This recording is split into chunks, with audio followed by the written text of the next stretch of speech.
Look forward to this series on the seven churches from Revelation. How would you recommend us to prepare for that Hmm. series? Wow, that's a great question.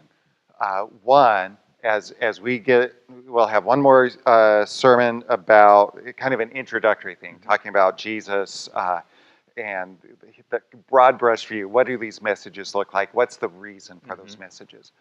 And then we will start just looking at a church a week. So for 7 more weeks after that, we'll just look at the message to Ephesus, Hmm. a message to Smyrna, a message to Pergamum, to Thyatira, to Sardis, to Philadelphia, to Laodicea. And you can read ahead because all right, last week we did Hmm. the introduction. First church is to Ephesus. So let's read that chunk. You can do that. Secondly, as you prepare to come to church, um, realize that at the end of every one of the messages, somewhere near the end, Jesus says, um, he who has an ear, let him hear what the Spirit has to say to the churches. Hmm.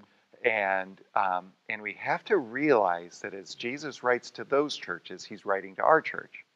And we'll talk about that on Sunday. Um, and so what he has to say to the people living in Ephesus has a lot to say about the way that I live my life. Hmm. And so I've got to come with ears to hear Yeah. and ready for the Spirit to speak to me.